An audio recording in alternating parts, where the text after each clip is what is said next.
अस्सलाम वालेकुम everybody, how are you doing? This is Farhan and you are watching English with Farhan. आप ये सोच रहे होंगे कि इससे पहले मैं कहता था you are watching English with Farhan, तो उसके पीछे एक रीज़न है। इंग्लिश एक इंडियन मूवी है जिसकी वजह से मेरा चैनल सर्च में नहीं आता था, उसके मिलियंस ऑफ व्यूज़ हैं और मेरा चैनल अभी नया है, तो इसलिए मैंने अपने चैनल का नाम थोड़ा सा चेंज किया है, इंग्लिश विद फरहान। तो अब इंशाल्लाह ये सर्च में यूट्यूब सर्च में आना शुरू हो गया, ये भी तीसरे चौथे नंबर पे आ जाता है अगर आप सर्च करें।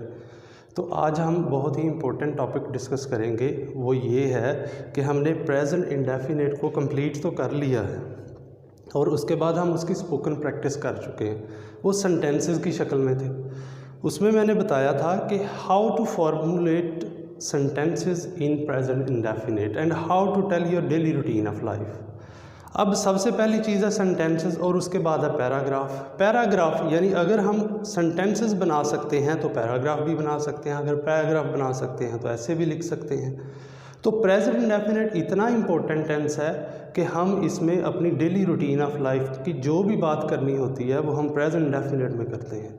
अब देखें, मैंने एक पैराग्राफ लिखा हुआ है, तो इसमें बताया गया है कि how to express your daily routine of life. तो टॉपिक की तरफ बढ़ने से पहले आपसे गुजारिश है कि अगर आप चैनल पे नए हैं तो चैनल को सब्सक्राइब करें, लाइक करें और शेयर करें और अपना फीडबैक ज़रूर कमेंट में दें।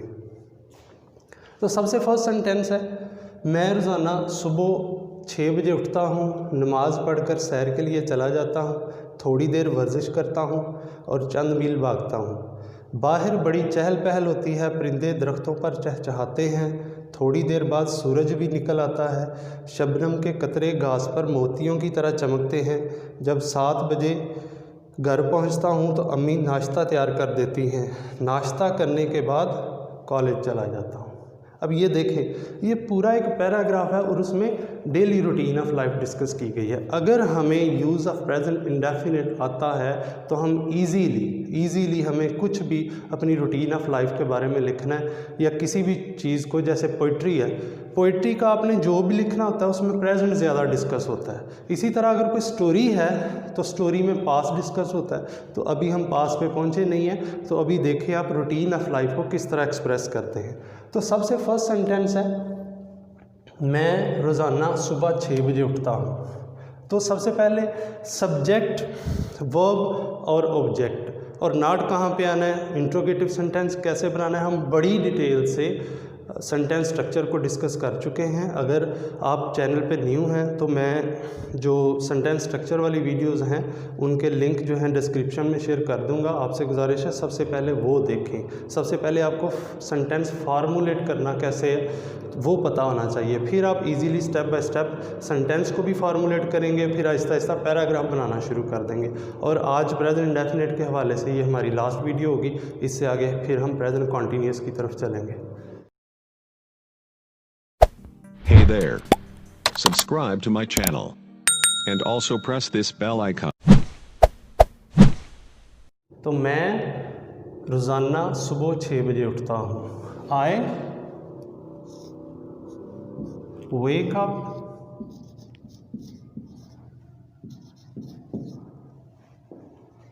at 6 o'clock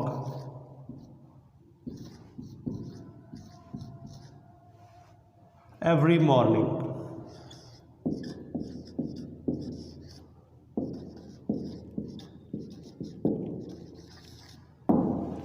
I wake up at 6 o'clock every morning. जो सब्जेक्ट वर्ब ऑब्जेक्ट का स्ट्रक्चर हमने पढ़ा हुआ, अब देखें इसमें ऑब्जेक्ट नहीं है, किसी चीज़ पे काम नहीं हो रहा, तो इसी तरह हमने तरतीब वही रखनी है। सबसे पहले सब्जेक्ट आया, फिर वर्ब आया, उसके बाद ऑब्जेक्ट है तो ऑब्जेक्ट लगा दें, कोई और चीज़ है, एडवर्ब है, यहाँ पे एडवर्ब ऑफ टाइम भी है तो वो आया तो वो लगा दें। तो आपने तरतीब वही रखनी है। अगर ऑब्जेक्ट नहीं है तो उसके बाद आप जो भी लिखा हुआ है उसको ट्रांसलेट कर दें।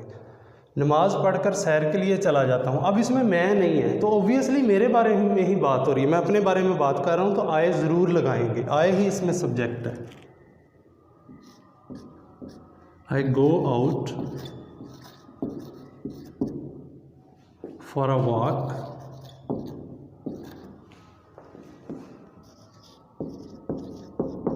After offering prayer।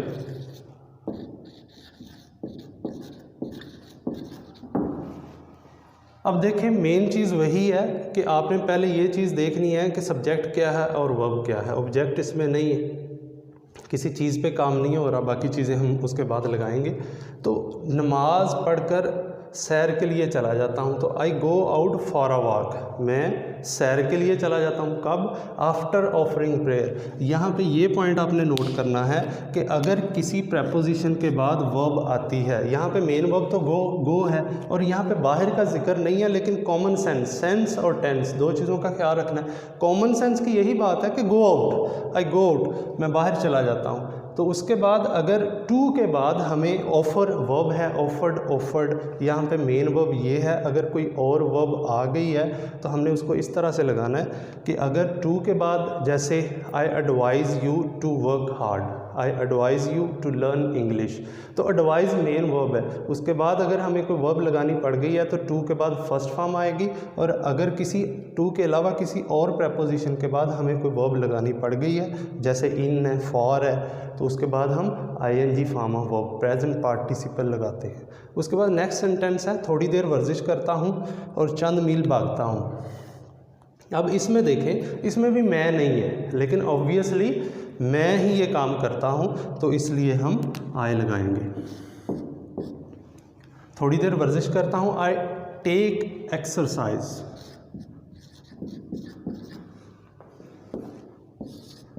Take verb है, आई सब्जेक्ट है, आई टेक एक्सरसाइज। थोड़ी देर फॉर सम टाइम या for a while, for some time, for a while भी हो सकता है, थोड़ी देर। And run a few miles, and run. अब इसमें दूसरी एक और वर्ब आ गई है, तो हमने इसमें प्रेजेंट इंडेफिनेट का ही स्ट्रक्चर, जो फर्स्ट फॉर्म ऑफ वर्ब लगानी है हमने। लेकिन अगर किसी प्रपोजिशन के बाद वर्ब आ गई है, टू के बाद वर्ब लगानी पड़ी है तो फर्स्ट फॉर्म लगाएंगे, किसी और प्रपोजिशन के बाद वर्ब लगानी पड़ गई है तो आईएनजी लगाएंगे, आईएनजी फॉर्म ऑफ वर्ब। तो I take exercise for a while and run a few miles.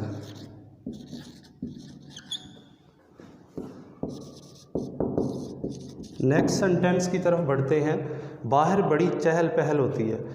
एक वीडियो में मैंने आपको बताया था कि अगर हमें वक्त का जिक्र आ जाए या मौसम का जिक्र आए, सेंटेंस में सब्जेक्ट ना हो तो हम इट को एज आ सब्जेक्ट लगाते हैं। लेकिन अगर किसी जगह का जिक्र आ गया और सब्जेक्ट नहीं है, एक्शन परफॉर्मर नहीं है, डूअर नहीं है, काम करने वाला नहीं है, तो फिर हमने देयर को एज आ सब्जेक्ट लगाना है। नवीद, देयर का इस्तेमाल आपने पूछा था। देयर और दियर में क्या फ़र्क है? दियर का एक तो यूजेज ये है THERE। अब यहाँ पे जगह की बात हो रही है, यानी कहाँ? बाहर, वहाँ पे। तो बाहर बड़ी चहल पहल होती है। There is a great hustle and bustle. चहल पहल, हसल एंड बसल कहाँ पे? बाहर। There is a great hustle है, यहाँ पे मेन वर्ब है, ज़रा रिमाइंड करें, इज़ स्टेट वर्ब है, main verb be form verb की फर्स्ट फॉर्म यूज़ हुई है यहाँ पे। यानी जिस तरह यहाँ पे गो फर्स्ट फॉर्म है, वेक अप फर्स्ट फॉर्म है, और यहाँ पे इज़ वर्ब की फर्स्ट फॉर्म है, बी फॉर्म वर्ब की फर्स्ट फॉर्म है, यहाँ पे यही मेन वर्ब है। There is a great hustle and bustle outside, बाहर बड़ी चहल पहल होती है। हम ये सारी चीज़ें प्रेजेंट डेफिनेट में रह के डिस्कस कर रहे हैं। मेन चीज़ क्या है? वर्ब कौन सी, यानी वर्ब की फर्स्ट फॉर्म लगा रहे हैं। बाकी चीज़ें देखें, जैसे यहाँ पे आफ्टर ऑफरिंग प्रेयर है तो इसको हम पहले भी लगा सकते हैं, जैसे after offering prayer I go out for a walk. परिंदे दरख्तों पर चहचहाते हैं। द बर्ड्स सब्जेक्ट है, द बर्ड्स चहचहाना इसमें वर्ब है, चिर्प। और अब पर के लिए देखें डिफरेंट, जब हम प्रेपोजिशन, यूज़ ऑफ प्रेपोजिशन पढ़ेंगे उसमें आपको पता चलेगा कि प्रेपोजिशन कौन सी कहाँ पे लगानी है। लेकिन फ़िलहाल मैं एक पॉइंट बता दूं कि पर में ऑन भी आता है, एट भी आता है, लेकिन जब दरख्तों पर आए या आसमान पर आए तो उसमें हम इन लगाते हैं, क्योंकि परिंदे दरख्तों के अंदर बैठे होते हैं, सितारे आसमान पर चमकते हैं तो आसमान के अंदर होते हैं, तो इसलिए हम इन लगाते हैं। The birds chip in the trees. थोड़ी देर बाद सूरज भी निकल आता है। अब बी का इस्तेमाल हम ऑल्सो इसके लिए लगाते हैं, और सूरज का जो निकलना है वो राइज़ है, राइज़, और जो डायरेक्शन है जैसे मशरिक़ में निकलता है तो उसमें हम इन भी लगाते हैं, राइज़ इन द ईस्ट। तो राइज़ इन, जहाँ पे हमने राइज़ इन लगाना है वहाँ पे अगर ईस्ट नहीं है तो नहीं लगाएंगे। इसी तरह सेट है ग्रुप होना, उसके साथ भी इन लगाते हैं, जैसे सेट्स इन द वेस्ट। तो थोड़ी देर बाद आफ्टर अ वाइल, पहले भी लगा सकते हैं बाद में भी। अब आप मेन चीज़ को पहले देख लें जी, सूरज भी निकल आता है, तो the sun also rise first form है, सब्जेक्ट सिंगुलर है, the sun also rises after a while, after a while. शबनम के कतरे घास पर मोतियों की तरह चमकते हैं।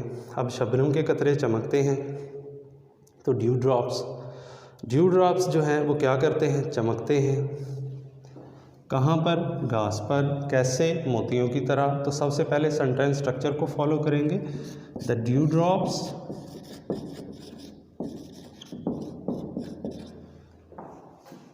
शाइन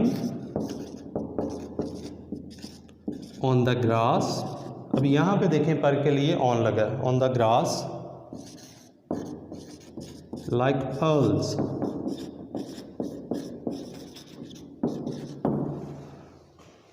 तो the dew drops shine on the grass like pearls. अगर इतना ही होता कि शबनम के कतरे मोतियों की तरह चमकते हैं तो the dew drops shine like pearls आ जाना था। ऑन द ग्रास भी है, घास पर भी है, तो फिर वो भी लगाएंगे। तो इस तरह भी कर सकते हैं, the dew drop shine like pearls on the grass, ऐसे भी हो सकता है। तो जब 7 बजे घर पहुंचता हूं तो अम्मी नाश्ता तैयार कर देती हैं। तो सबसे पहले हम व्हेन लगाएंगे। तो इसमें भी 2 वर्ब हैं, एक है पहुंचना और एक है तैयार करना, यानी बनाना, प्रिपेयर, तैयार करना। तो इसको भी हम देखते हैं, सेंटेंस में भी 2 हिस्से हैं इसके। तो जब मैं घर पहुंचता हूं तो इतना कर लें, व्हेन आई रीच होम, तो की इंग्लिश कोई नहीं होती, वहाँ पे हम कॉमा लगा सकते हैं। तो when I reach home my mother, मेरी अम्मी। अब यहाँ पे मेरी लिखा नहीं हुआ, लेकिन ऑब्वियसली सेंस बन रही है कि जी मेरी अम्मी नाश्ता तैयार कर देती हैं। तो when I reach home my mother prepares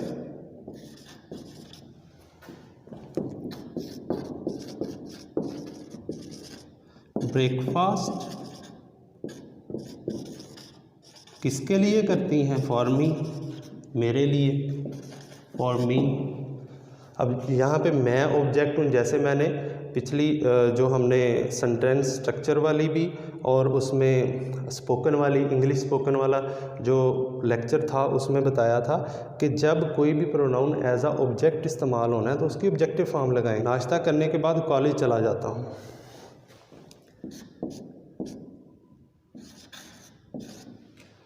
I go to college.